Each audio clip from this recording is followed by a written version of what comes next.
아프리카에 부는 군사 쿠데타 바람이 심상치가 않습니다. 원래 북아프리카 중심으로 잇따르던 쿠데타였는데요. 최근엔 중부 지역인 가봉에서도 벌어졌습니다.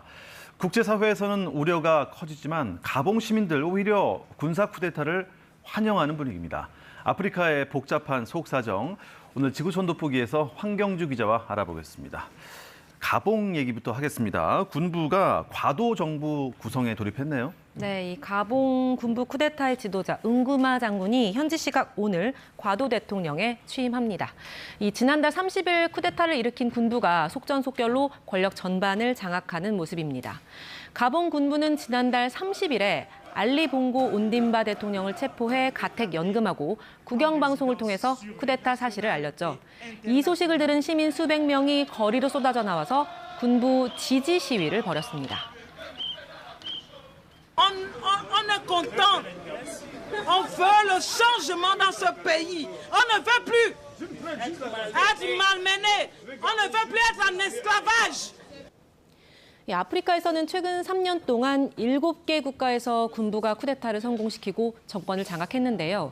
모두 아프리카 북부, 사헬 지역 국가들이었는데 이번에는 지역이 동떨어진 중부 가봉에서 일이 터지면서 이 쿠데타 지형이 남쪽으로 확장하는 모양새입니다. 어쨌든 아프리카에서 쿠데타로 정권이 장악됐다 이런 뉴스는 참 많이 접하고 있습니다.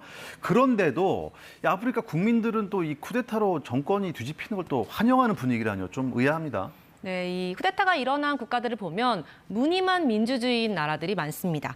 이 가봉의 경우에는 봉고 대통령 부자가 대를 이어서 50년 넘게 정권을 잡고 있었죠. 최근 아들 봉고 대통령의 사면임을 확정지은 선거가 있었는데 이게 쿠데타의 빌미가 됐습니다. 이 최근 3년 동안 쿠데타로 군부가 정권을 장악한 사헬 지역 국가들인데요. 이 기니 역시 무리한 개헌으로 3선 연임에 성공한 당시 대통령을 군부가 쫓아냈습니다. 차드의 경우에는 30년 장기 집권하던 대통령이 반군의 공격을 받아 숨진 게 쿠데타의 계기가 됐습니다. 부패하고 무능한 정권 아래서 극심한 빈곤에 시달리던 사람들은 군부를 환영하고 있는 거고요. 하지만 결국 총칼로 권력을 빼앗은 쿠데타 권력이잖아요. 글쎄요, 얼마나 이 민생을 챙길지 참 궁금합니다.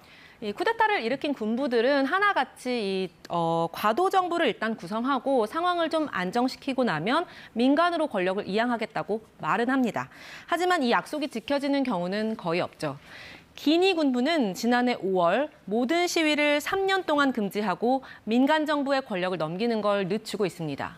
차드 역시 18개월만 군정을 실시하고 민주 선거를 치르겠다고 했지만 지난해 10월 결국 선거를 연기했죠.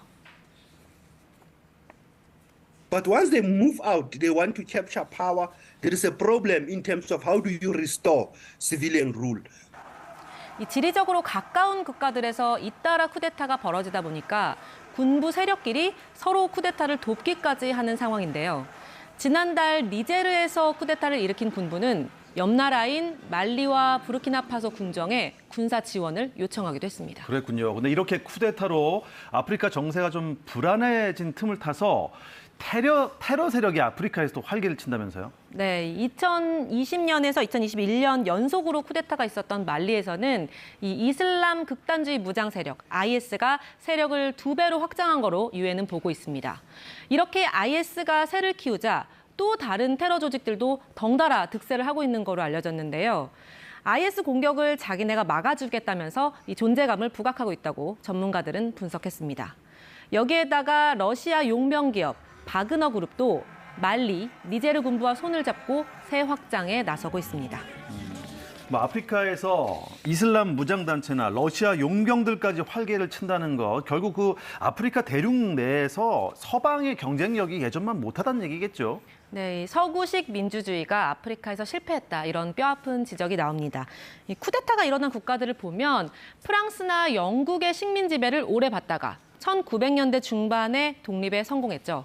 민주국가를 표방했지만 형식에 그쳤고 선출 권력은 오히려 서방 제국주의의 잔재로 비쳤습니다.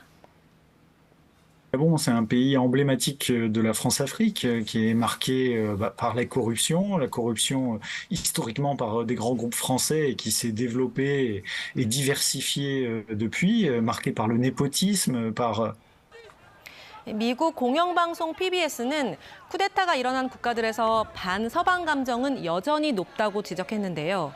이런 분위기를 이용해서 러시아나 이슬람 극단주의, 최근 들어서는 중국까지 아프리카의 영향력을 확대하고 있고 아프리카에서 서방의 입김이 약해지는 결과로 이어졌다는 분석입니다. 지구촌 돋보기였습니다.